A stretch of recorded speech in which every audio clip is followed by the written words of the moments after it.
తెలంగాణలో విద్యుత్తు కొరత లేకుండా ఇప్పటికే చర్యలు తీసుకున్నామని డిప్యూటీ సీఎం భట్టి విక్రమార్క చెప్పారు. శ్రీశైలం ఎడమగట్టు జల విద్యుత్తు కేంద్రాన్ని డిప్యూటీ సీఎం సందర్శించారు.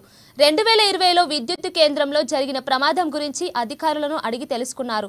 ఆ ప్రమాదంలో మృతి చెందిన ఉద్యోగులకు నివాళులు అర్పిస్తూ వారి కుటుంబాలను ఆదుకుంటామని హామీ ఇచ్చారు. ఇక విద్యుత్తు కేంద్రంలో పనిచేయని 3వ యూనిట్కు త్వరలో టెండర్లు పిలుస్తామని భట్టి విక్రమార్క తెలిపారు.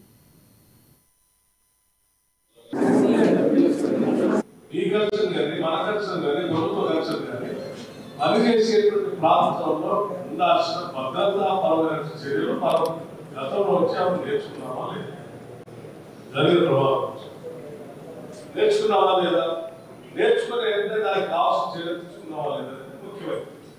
మనకి ఎప్పటివరకు నాకు సెక్రటరీ గారు కానీ మీరు కానీ చెప్పిన దాని ప్రకారం కొన్ని చర్యలు తీసుకున్నాం. మొత్తం అంతా మీరు కెమెరా పెట్టారు, కమాండ్ కంట్రోల్ లీవ్ చేశారని కూడా చెప్తాం.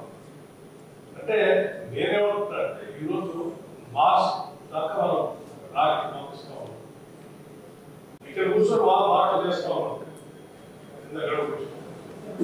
ఇటువంటి టర్నెల్లో ఈవెన్ గుడుసు కలిగితే కూడా కనపడేటట్టుగా మాటలు చేసుకోవడానికి అవకాశం ఉన్న టెక్నాలజీ అందుబాటులో ఉన్నప్పుడు వెంటనే మనం వాటిని చేపట్టాలి.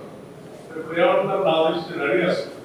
ఇక్కడ ఈ కెమెరాలతో మనం ఆన్లైన్ కనెక్ట్ చేసుకుంటే మినిట్ టు మినిట్ అసలు ఏం జరుగుతుందో కమాండ్ కంట్రోల్ లోపల కూర్చొని అక్కడ టెక్నికల్ పీపుల్ ఎప్పుడు నిత్యం ఆర్డర్ చేస్తూనే ఉండాలా, లోపల పనిచేసే వాళ్ళు గైడ్ చేస్తూనే ఉండాలి.